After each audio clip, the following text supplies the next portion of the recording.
Hello, everyone. Welcome to another episode of the IWillAim Podcast. Our title of our episode is Leading Through Change: How Modern Tech Leaders Drive Digital Transformation and Sustainable Growth. Today, we're talking to a leader who has been in the trenches of digital evolution and tech strategy, from serving as a CIO to helping organizations streamline digital operation and lead successful transformation. Brad Dowden brings a wealth of practical insight for leaders in business and technology, whether you're currently or aspiring leader aiming to navigate the ever shifting landscape of digital disruption, cut through complexity, and build sustainability. This conversation is for you. Welcome, Brad. How are you doing today? Thank you, Will. I'm very good. Listen, firstly, thanks very much for inviting me to be on your podcast. Like I've heard some fantastic things about it, and obviously you and I have known each other for a little while now. So I'm really grateful for you to have me on.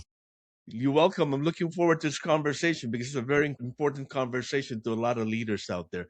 How about if we kick it off with a quick introduction? Yeah, of course. For those that don't know me, my name is Brad Dowden. I am the founder of an organization called the CIO Circle. It is all to do with not chief investment officers, it's more chief information officers.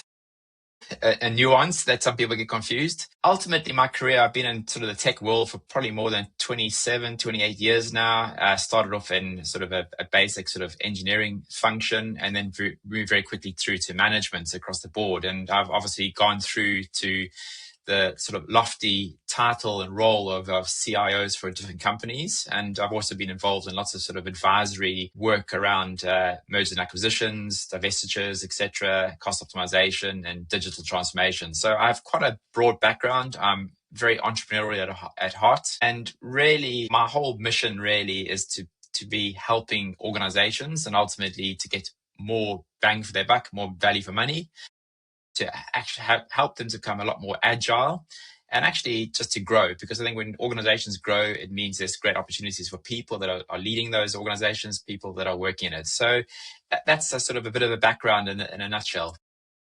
Thank you, Brad, for the quick introduction. The key word that I got from that is grow. For the listener that's listening to this episode, like and comment because you're going to grow today. Brad, let's start with the first question. You've spent Yes. years as CIO and technology leader. Before moving to now more advisory and community, you created the CIO Circle group and building community work. What was the moment or pattern you noticed in your career that changed your view on technology and business? Because they're like intertwined.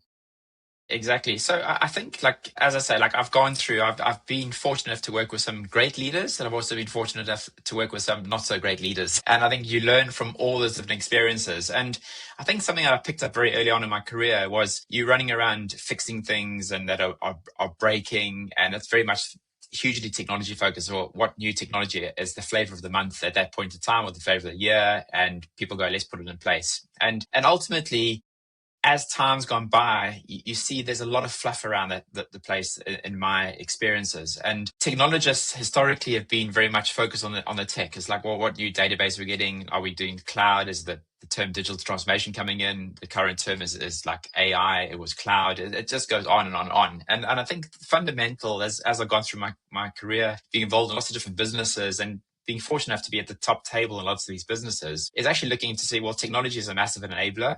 And I think that's the sort of the linchpin for me, that and like the aha moment is looking to go, well, it's not really about the tech. It's actually what are the sort of business challenges that are being experienced, and actually what is the solution to those challenges. And it's not necessarily about this particular piece of software, that particular hardware. It's basically going, well, this is a problem we have. How do we solve the problem? And I think what many people tend to like sort of feel in some respects is technology is a solution to every problem, and it's really, really not.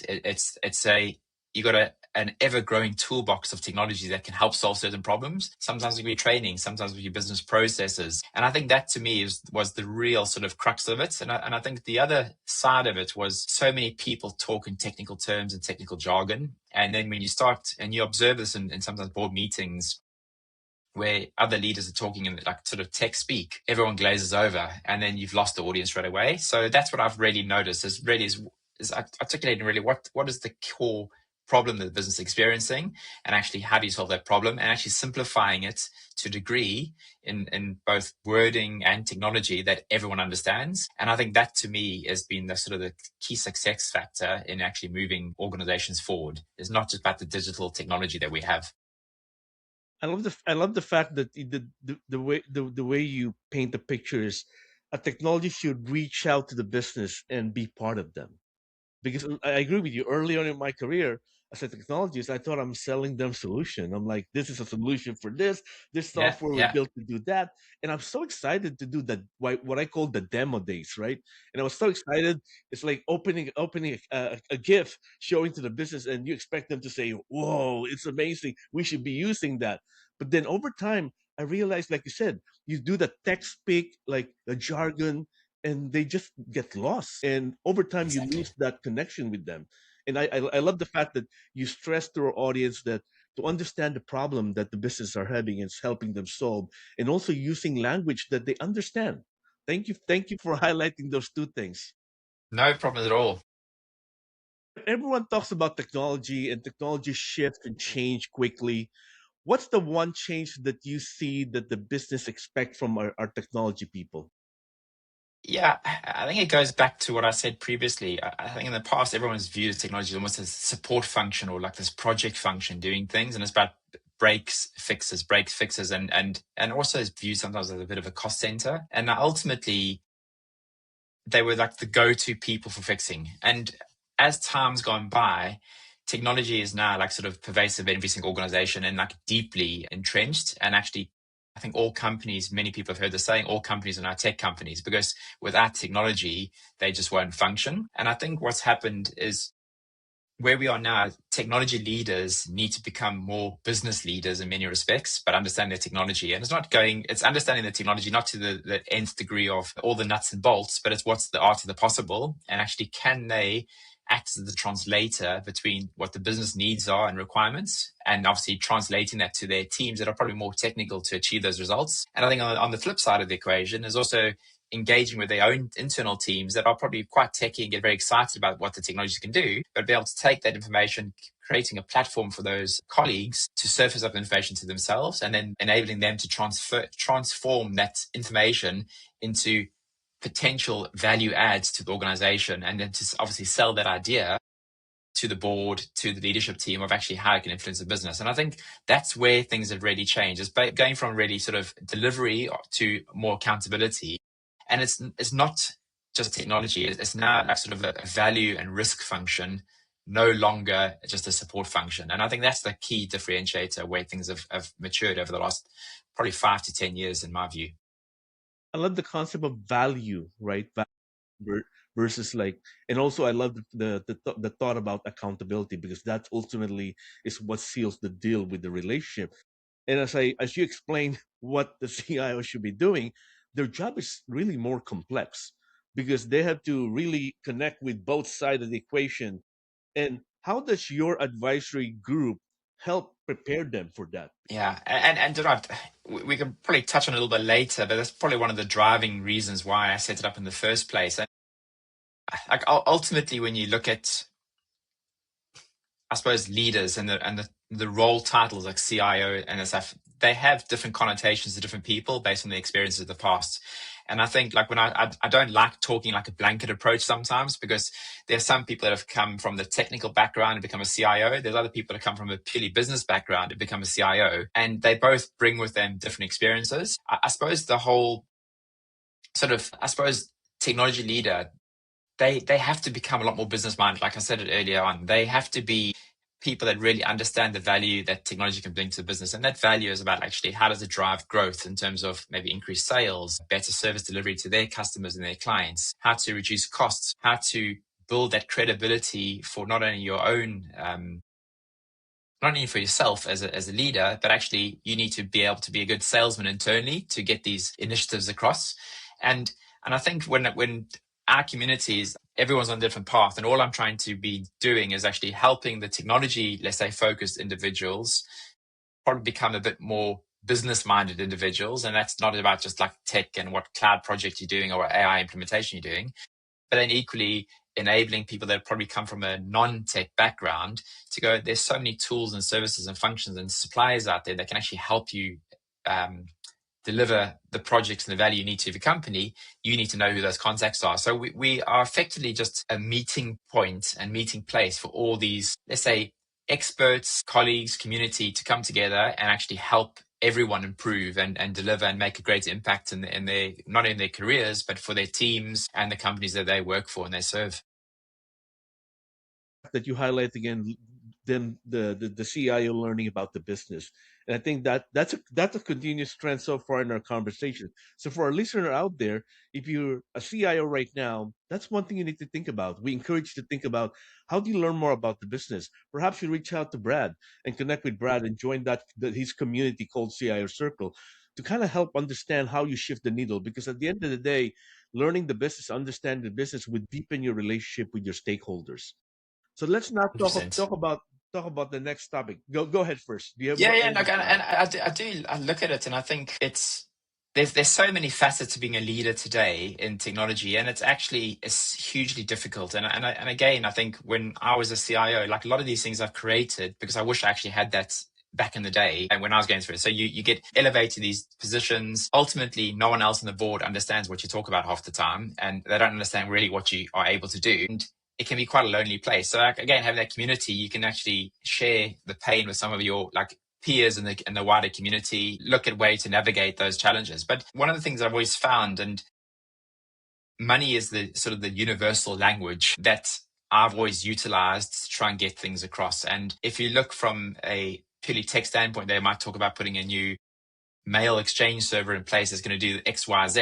It doesn't really mean anything to anyone. It's like, what value is they going to give? It's like if you taking really basic examples, going from sort of snail mail to email, let's go, well, you can get mail and communications happening at breakneck speed.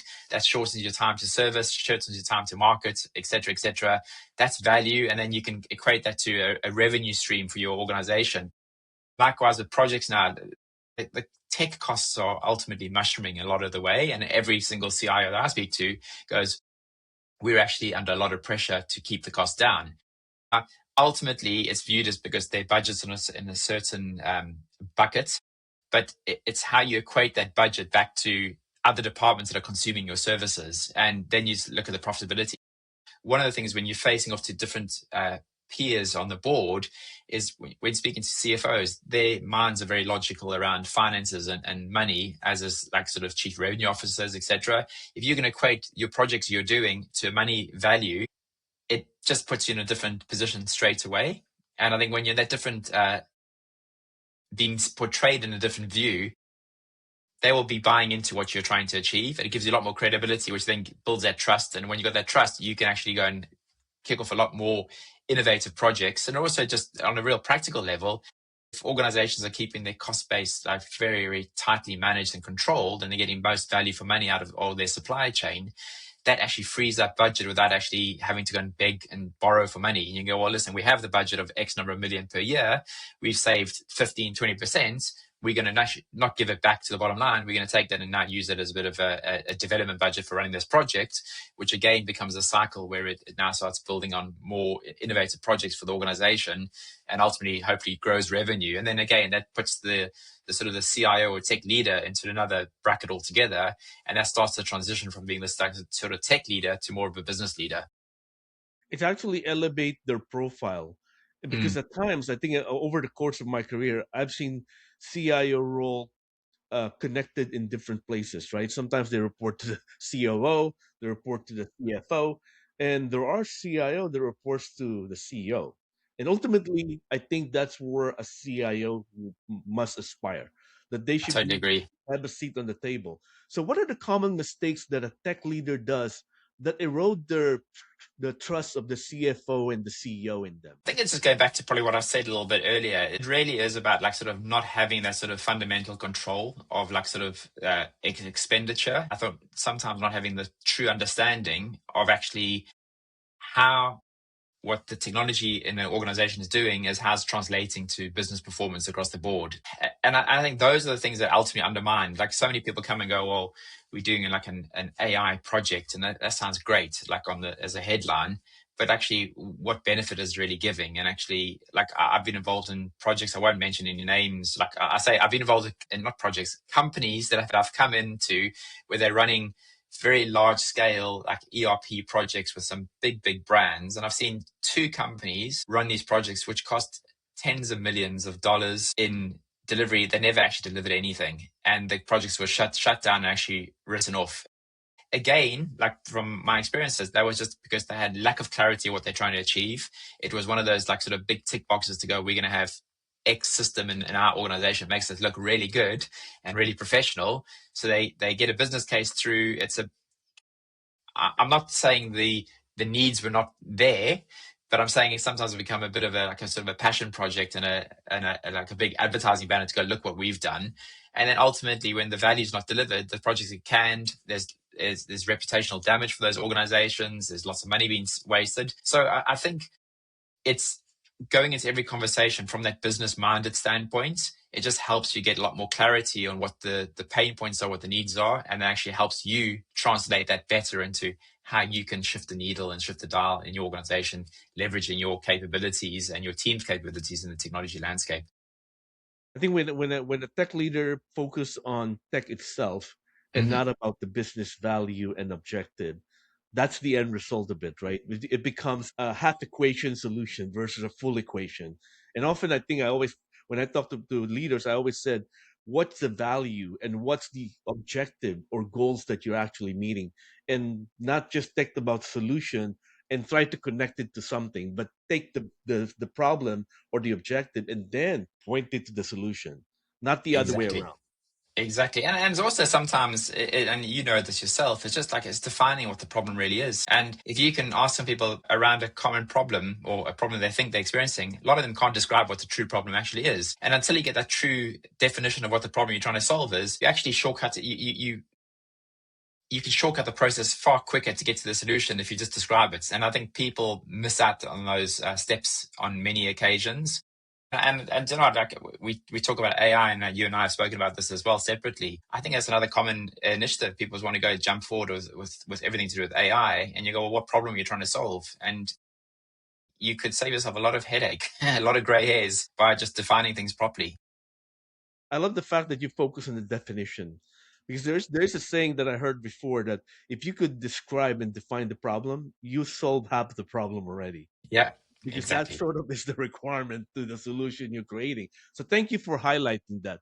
With the ever-changing world and challenges that tech leaders are facing, there's cost cutting, changes, uncertainty. What separate a good leader from those that kind of lag behind? I don't want to use the word failed. I would say Yeah, lag behind the great yeah. leaders.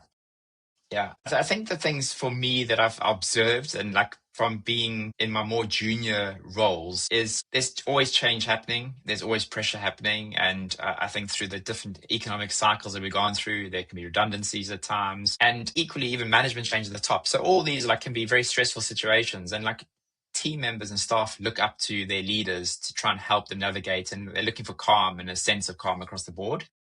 And I think what I've always observed is the leaders actually just like sort of calm everyone's nerves. They are calm themselves. They view the situation in a very different way as to what the masses are. So it's trying to be as transparent as possible. They can't always be transparent, but it's just about setting the path. A lot of people when they go through change, and this is a very broad topic, so it can be like a redundancy situation, and people then get nervous, and then productivity of your workforce goes down straight away because people go, "Oh, am I going to have a job?" And then they're feeling. You need to keep focused on like sort of go back to what's our goal, what's our stated objective we're trying to achieve, and actually just calm the waters. And I think for any leaders that are able to do that is get everyone focused on a particular goal, and just keep on going, taking it one step forward each time is of huge value, and it just calms and everyone. It's not saying you're not lying to anyone, and actually and be as open as possible about sharing as much information. I think the other side of things is around like sort of cost cutting projects being like stopped. Part of those come through where I think the business can't see the value of them, and that may have been a weaker business case when those projects have gone through in the first place. So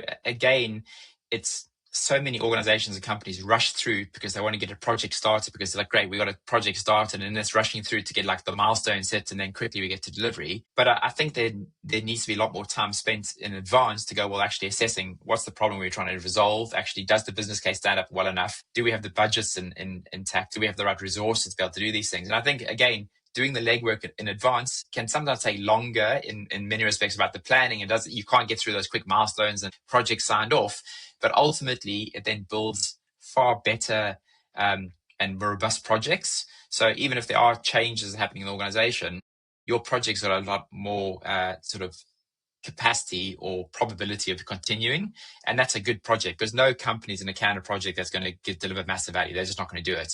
So I think that's where good leaders for me are just setting priorities very clearly. They're also not trying to do too many things at once. And I think it's simplification, it's getting clarity, it's distilling that down, that actually every single person in their team or their organization can focus on actually a goal that's achievable and they can see, and they can see the value they get out of it as well. And then let people stay on the train. And I think that's the bit that sort of, for me, a good leader does. I've also seen lots of other leaders, and like sort of maybe the not so good ones, panicking. And when they're panicking, that energy is going into their teams, people that are very capable, nothing might happen to them. They then go, oh, what's happening? The ship is sinking. I'm going to leave. And then you actually have an exodus of really good people for actually no reason at all. So it's just about, it's keeping you cool. And ultimately, that's what leaders are there for, is to keep their cool, to be like sort of mentally strong, and actually look at how they're serving their team and their organization. And I think that's the key. Thank you for highlighting those two key elements. Number one is staying calm and focusing on the priority and dealing with the challenges or opportunity that comes Mhm. your way. And the second part is, I love it, is it's what most people don't want to spend their time on. It's called due diligence, right? Yeah. Dotting the T's, crossing the I's. I think I love the fact that you stress that good leader spend time in those boring stuff that people Yeah. call, right? The Yeah. governance stuff. And I think when they do those two things right, they kind of elevate themselves from the pack. So thank you for Yeah. No, highlighting that. and I think the other bit as well, like on that, I think it's just being like, honesty is actually is such a core. I'm not saying anyone's dishonest, but actually just saying it as it is to your colleagues, to your peers, to anyone in the organization at the right levels. Because like I've also observed sometimes that there's so much effort goes into some of these like PowerPoint presentations, which are like hours and days spent of people collating information. And it's none of it's useful. None of it's actually adding any value. And then people, again, a tick box exercise, when ultimately deep down, people know that those slides are not necessarily accurate, or the projects having challenges, but people don't want to face up to it because you can have an awkward conversation or it could be not comfortable. But I still maintain is having those awkward conversations and things way up front just gets everyone on the same page. And actually, that's saying like a problem shared is a problem halved. Opening up to your peers on the board will help actually get to a solution, because everyone wants everyone to be successful. No one wants anyone to be a failure. Ultimately, if one person fails, it means the business is going to fail. So I think that is a core component that I've certainly seen where those become like much more high performing companies, and for people to have the guts to do it, and equally for the peers of the board to be very open and actually encouraging that the openness exists. I love the fact that you raised the point of openness and also being willing to just tell people you need help. Like you said, for the board, the CIO could sit there and as they try to squeeze the orange, he could explain what are the challenges he's facing and perhaps flip the needle challenge back to everyone, say, how are you helping? Yeah. And therefore, instead of you feeling all the pressure, everyone is sharing the problem. Yeah. So thank you for Yeah. highlighting those things because they're extremely important. When you created CIO Circle a few years ago, you have a vision for it, and you did share that. But over the Yeah. course of the years, right? What has changed? What pattern have you seen that evolved over the course of a couple of years? I do see a few things happening in the market as a whole. And again, this is not just about the CIO circle. Like I see many CIOs are in position, they're quite happy, they've got a lovely job title, they're doing really well. And then the market changes a little bit, or the company changes, and then they find themselves sort of out of work for an hour. Then you see, especially on LinkedIn, you see engagement going through the roof, because then they're going, oh, they're commenting on everyone's post, they are like engaging, connecting, and that stuff. Whereas obviously when you're in situ in a role, pretty much a lot of people put blinkers on. They're not communicating with anyone. They're not posting. They're not doing it. So I think one of the things I've seen is the tenureship of CIO roles, I think, is actually getting shorter in many respects. I don't want to. Some can be because people aren't maybe particularly good at what they're doing, and they get pushed out. Others are maybe transformational CIOs they want to do, and that's been a lot of the time my work I've done in the past. I like the big transformation changes. I'm not the one who wants to run the day-to-day stuff for me, but I don't find that as exciting. And then the people that like to do the running day-to-day and they want to just keep a steady ship. What I do say, like, for everyone, I think we're getting to the stage where you're running a lot more like sort of portfolio type businesses now. So even if you are a leader in one company, I still think people will have an eye on something else as well, and to keep themselves informed. And even a potentially advisory role secondary, but I think that's going to happen a lot more. I also see there's lots of companies out there that I say can't see the value sometimes in a full-time CIO. That can be a very costly role to have. So they are taking more fractional people on board, or advisors, once they've gone through a big transformation that keeps them on the straight and narrow. So those like sort of portfolio roles for people are changing. So I think the basically the message that I'm really saying is I think if you're a CIO or tech leader of any shape or form, is one, you have to keep on learning, you have to keep on connecting, you have to keep on engaging with people and staying at the forefront of things. And don't, as easy as it is to rest on your laurels because you focus on the projects and initiatives you're doing in your company, really sort of make sure you are allocating enough time to keep connected with your wider networks and keep talking to people, because ultimately when your role comes to end, which they all will at some point in time, you're well positioned to then get yourself set up for the next one and actually just advance your career many other ways. And I think also focus a lot more on sort of like the business side of things rather than just the tech. Those are great advice. Thank you for sharing that. If you could think of one change or change in a belief or mindset for aspiring tech leader, what would that be? I think it's really like it's probably using judgment more than like actually technical depth. So a lot of people go, oh, I need to understand this, I need to understand, I need to learn this and that next certification, etc. I think it's really about like actually utilizing your judgment. It's about simplifying things a lot more for your audiences. It's a lot more about commercial thinking. It's really, really effective communication, and it's communication that inspires your team to be able to achieve things. That is also to inspire your peers and fellow board members to achieve some great things as well. And I think that's where they become almost the translators and I suppose the chefs of the business world. So there's all these ingredients, and the ingredients being different technologies, like whatever technology exists out there, and you've got business problems. You're the translator, like understanding those problems really well, understanding what the art of the possible is, and then be able to simplify those to a degree to then actually put the right ingredients together to reach that business outcome or solve that problem. And I think that's exactly what I think people need to be focused on. And it's just, you don't need to know everything. You really don't. You just need to be able to help the businesses choose wisely. And to choose wisely, you need to get as much data as possible to help make an informed decision. And you're never going to get everything, but actually rapidly get as much data as possible, interact with your peer groups. And I think once you have that, you can then help guide the business to make the right decisions and ultimately get the show on the road. I like the concept of translator, which is probably never used together with a CIO. Yeah, For the listener out there, Brad described that you are a translator. You translate from what the business perspective was, and then turn on to your team to describe to them what exactly needs to get done and what help you need. And I love the fact that you also say that you don't need to know everything. You don't need to be an expert, because that's something that I could see in some leaders that I work with. They're not mm, comfortable. They're not comfortable mm, in that, right? They mm. want to always be the one that knows everything. But the reality is, the only way to, like you said, to sustain is knowing the business, keep learning as you go, and Mm. keep growing with other people. There's one Exactly, topic and we haven't. it's being like innovative and looking and like coming up with fresh ideas and how you put that together to make it a reality. And I think that is ultimately the key. And it is uncomfortable not knowing things. You're sitting around a boardroom table, they're asking you something, almost you feel like everyone expects you to know everything. You don't have to know everything. That's why you have team members that are experts in their areas. You pull them together, you manage them, and you actually create the right environments for them to thrive and flourish. And that's your job, is to clear the pathway, to give coverage, to help your teams thrive and to deliver the value. Thank you for highlighting that. There's one topic we haven't talked about, which is really out there right now. AI. AI is Hmm. all over the place. People talk about it. It's a buzzword. Everyone loves to say, "I use AI."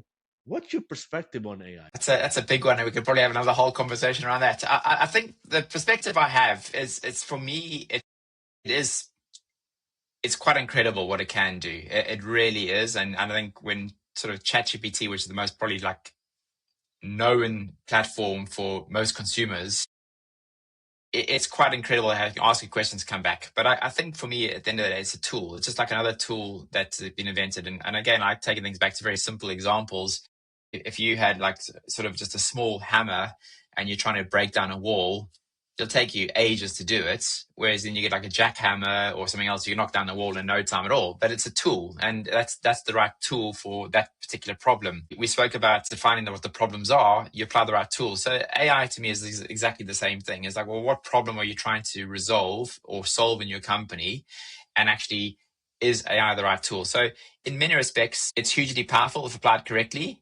At the moment, I think there comes a lot of risks with it as well, because there's hallucinations, also like guardrails of how people are consuming it. And in certain areas, I think the risks are quite high still. So you don't want to let loose an AI agent to do a lot of things that is not that well controlled, because it can actually potentially have dire like impacts for your business or organization if you get it wrong. So I do think it's like everyone should be experimenting with it. I don't think it's necessarily an IT function or technology function that they have to do. I think everyone in every business should be experimenting with AI and actually building it into their sort of just normal job roles. But I do think the responsibility of actually helping put guardrails up is from a sort of a legal and compliance standpoint, but also technology leadership to go, how do we do this? And actually, how do we make sure our data is not being inadvertently leaked onto the wider internet and to engines that are not belonging to you? So I think it's a massive, massive topic. I think it's hugely transformative. It's hugely beneficial for lots of good reasons. It also can scare you in many respects, because just as way it can be used for like really positive purposes, there's equally a number of people out there that will be bad actors utilizing it for nefarious purposes. And then unfortunately, if they are going to do that, you need to become a lot wiser and smarter to help protect your organizations against those nefarious use cases as well. So it's a massive area. It's super exciting. It's scary. I get concerned about the job market for a lot of individuals, and I don't think there's a solution to a lot of that at the moment. People talk back around the sort of the industrial ages and changing. That was a massive shift in the types of jobs happening. But with artificial intelligence, if you really think about it, it can take most jobs. And then I think when you got humanoids coming in, which will still take a little bit of time, I think, that will then start taking the manual work that people are doing. We're in a very exciting world, but also a potentially scary world. And I don't quite know which way to lean on that just yet. Thank you for sharing your perspective on AI. I love the fact that you mentioned it's a tool, right? It's like anything else, is a tool. It's like a hammer, and you use the right tool for the right situation. And in my opinion, it's always human plus AI. Humans using the AI tool, but human is responsible for it. For all the topic that we discussed today, if my listener this resonates with you and it strikes a chord with you, and you want to continue this conversation, Brad, what's the best way for them to reach out to you? So I'm on LinkedIn. Look for me, Brad Dowden. I'm on LinkedIn. I'm more than happy if you follow or connect with me. I'll be delighted. You can also get in touch with me through the CIOCircle.com. So it's our platform. We have loads of different services. We're always trying to sort of grow the services. We also like to hear from people what their challenges are, because that informs our like product roadmap, what we're trying to achieve. But yeah, get in touch. I'd love to hear from you. Well, thanks you very much for having me on your podcast today. You're welcome. It's my pleasure. And if you're a CIO out there and you're not a member of CIO Circle, I would encourage you to reach out to Brad and join the CIO Circle. It's a vibrant community. It really would help you prepare for the future. I think that's really what it's all about. And it's also, in my opinion, a psychological safe place where you talk to your peers that are facing the same challenges, and you can have the same conversation without worrying about anyone thinking about anything. Brad, thank you for Exactly. your time. I really appreciate it, and have a good day. Thank you, Will. You too.